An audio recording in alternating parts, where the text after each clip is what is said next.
नमस्कार दोस्तों, मैं सुनीता राजेश्वर। हमारे देश की युवा पीढ़ी जो कि देश की नींव और भविष्य है, उन्हें हार्दिक बधाई। और इस पिता के आठ ना कहे, गलत ना कहे, हम उनके लिए एक माँ पे क्या बीतती है वो वही जानता है। जिसका बच्चा जाता है कितने नाजो पालों से पाला होता है, हर पल उसका साथ रखती है। बाथरूम लेटरिन इंग्लिश सब उसका। बच्चा बड़ा हो गया और सुसाइड कर लिया, क्या बीत रही होगी उस माँ पे? है कोई जवाबदार?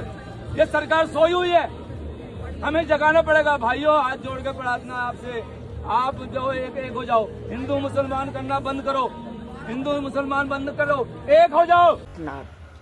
का जो जात धर्म से ऊपर उठकर एकजुट होने और इस बच्चे का जो सबसे पहले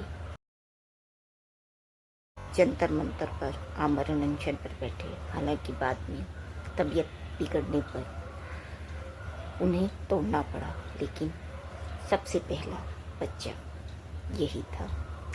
इसने शुरू किया था आमरण अनशन। और इस पिता का आर्तनाद इतना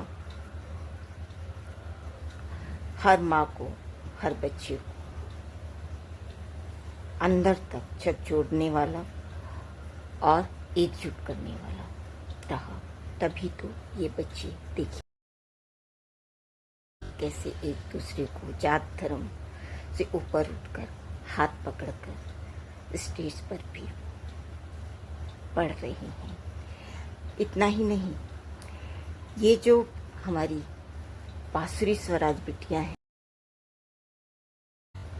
इसने भी कहा था कि अभिव्यक्ति की स्वतंत्रता हमारी सरकार ने दी है, और इसीलिए अभिजीत दीपके को एयरपोर्ट पर सीधे जंतर मंतर के लिए धरना प्रदर्शन की परमिशन दी गई थी।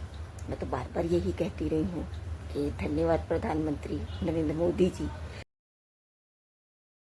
क्योंकि आपके इजाज़त के बिना तो पत्ता भी नहीं हिलता। फिर उसी दिन के दिन जिस तरह से परमिशन मिली वह काबिल तारीफ़ है। उसके लिए आपकी जितनी तारीफ़ की जाए वो कम है। और आज तो धर्मेंद्र प्रधान का इस्तीफा भी हो गया। हमारी युवा पीढ़ी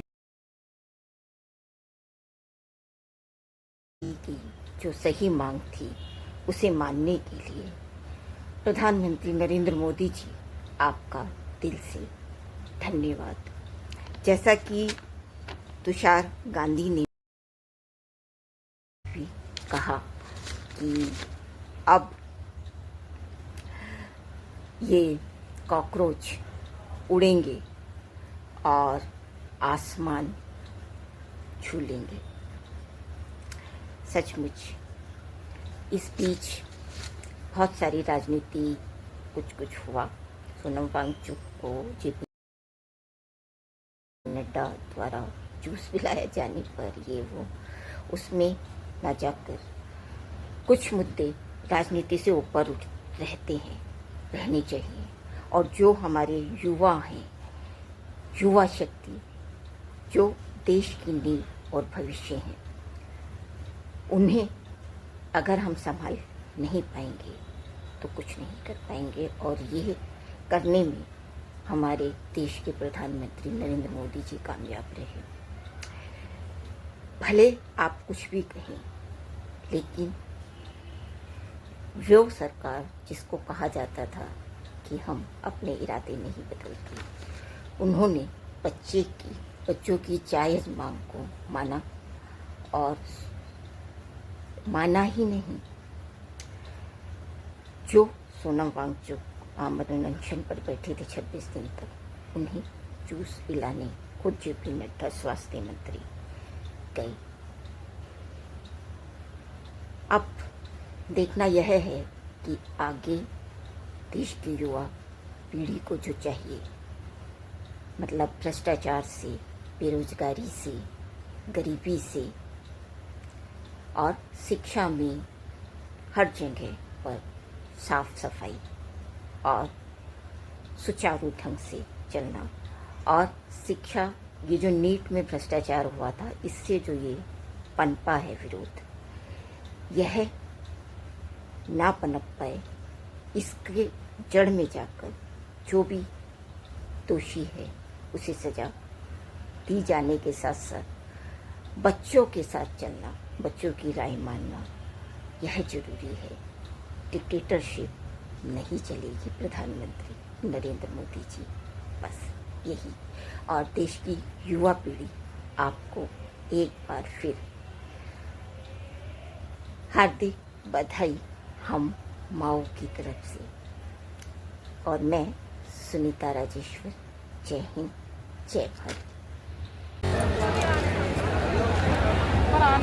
बारिश रुकी, बारिश भी शुरू हो गई। मतलब भगवान जी भी आंदोलन के साथ है।